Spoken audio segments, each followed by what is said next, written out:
Hey, Mike. What? Who's got next? What's good, y'all? It's your man Hezo, and welcome back to the Blacktop, where I always got next, you feel me? Well, y'all, I didn't really plan on recording and dropping a video today, but here we are. We got some breaking news in the NBA. Kyrie Irving was just traded to the Mavs. Subscribe if you're new, drop a like, and let's get right into it. Now, my first initial reaction to this news whenever I just looked on my phone and saw the breaking news was, what the hell are the Lakers doing? This is now 2 times that they have sold on a Kyrie Irving trade. I'm going to talk about them here in just a moment. So I want to lead off with what the Mavericks gave up. Let's talk about the Mavericks here for just a second. Let's talk about what they gave up first off. Dorian Finney-Smith, Spencer Dinwiddie, a 2029 first-round pick, and 2 second-round picks. Now, for the most part, that's a pretty solid package for getting a guy like Kyrie Irving. Now, I'm assuming that means that the Mavs anticipate on and plan on signing him to an extension to a full max contract to play him alongside Luka. But I'm really questioning, is this what the Mavs need to take them to that next level? I don't know, man. I don't know if Kyrie and Luka are gonna work. They are 2 ball dominant players. Now, Luka is an extremely ball dominant player. He doesn't really play off ball a lot. He does a lot like Trey. They are not 2 off ball players, and Kyrie is an ISO god himself. So I don't really know how he's gonna fit next to Luka. We're just gonna have to wait and see. But from a talent perspective, yes, it's a dub on paper. The Mavs, they got another superstar to pair next to Luka. Maybe they can figure it out. It is, mid-season, so it's gonna be tough for them to figure out going forward for the rest of the year.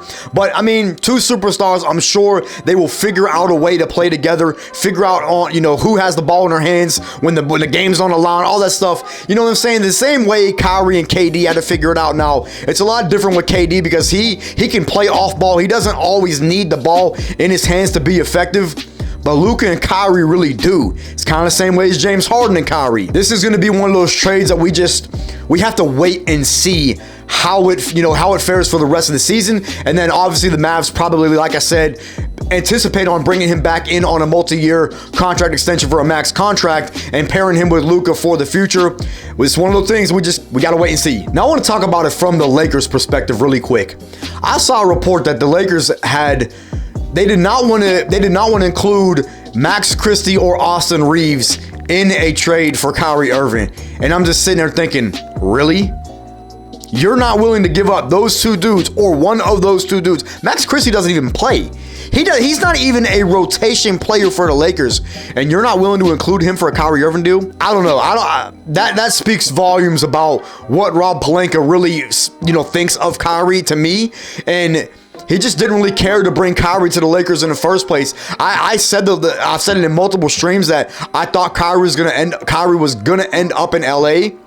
I was wrong, clearly. I mean, that is a complete curveball. The Mavericks kind of came in out of nowhere and ended up getting this deal done for a relatively, I wouldn't call it a light package, but it's a pretty damn good deal to get a superstar player when you're only giving up 1 first-round pick. Now, we know the issues what Kyrie brings to a team with the drama and everything, the off-the-court issues, but specifically this season, he's played his ass off. And if he can just keep playing, keep going out there and hooping, I think Dallas might be okay, in the long run with, obviously they only give up 1 first-round pick. It really is just all going to depend on how he fits next to Luka and how Jason Kidd can figure out how to pair them together going forward. I know a couple other teams were in the running. I know the Clippers had emerged as a suitor. The Heat have, emerged as a suitor. But when I looked at those teams, I didn't really think that they had the assets. I actually thought it was going to cost multiple draft picks, but clearly it only costed Dallas 1. So